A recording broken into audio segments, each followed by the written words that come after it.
Hopefully it's clear. It's a little bit cooler today. The sun's clouded right now, so let's pray that the camera doesn't overheat. But I just got back from Bangkok over the weekend. I got there, I took a night bus on Friday and spent Saturday, Sunday, and basically all day Monday, and then took a night bus back last night and been taught today, so I'm done teaching for the day. And something that was just kind of running through my head when I woke up it was Sunday morning. I woke up and I said this, just really, really stressed out. And I knew it was from alcohol. And when I started questioning myself, it was like, why am I even doing this? Like, why am I making these videos? Like, is this just another creative stint that I'm pulling that's eventually just gonna fade away? I called like one of my best friends about it, and he talked me down.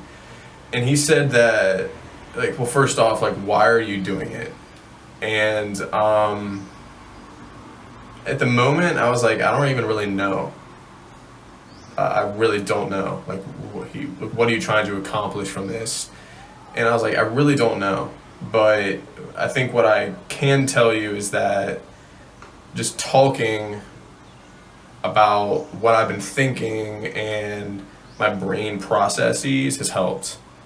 And if I can help other people along the way, then I'm okay with that. Then I'm content with that. And then I feel like that's something I want to keep doing.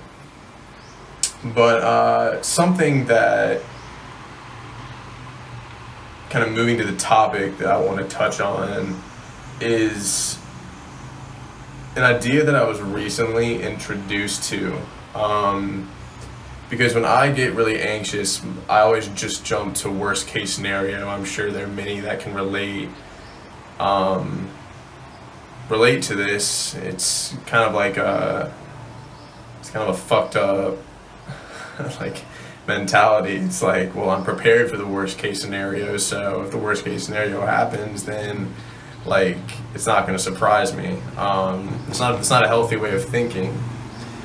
But I think a lot of the time when I've gone to therapy or talked to someone about something that I'm dealing with, I go into it thinking that it's just the worst thing in the world, that what I'm dealing with is incomparable to what someone else could be dealing with. And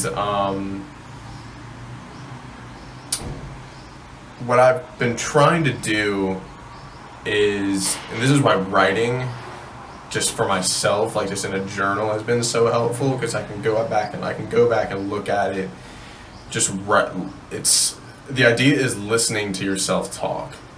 Try to just listen to yourself talk, and then think, after I've said all this, after you've got all those words out there, you've told someone exactly what you're thinking. It's no longer just like this just jumble of thoughts and words and worries and fears just stuck in your brain. Now that they're out there and you're not alone with it, how does it feel?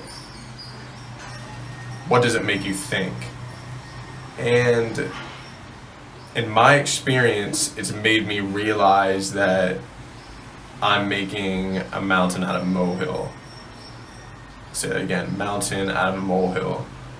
I'm making a bigger deal out of something, or I'm misinterpreting something. That's what anxiety is, a disorder of misinterpretation.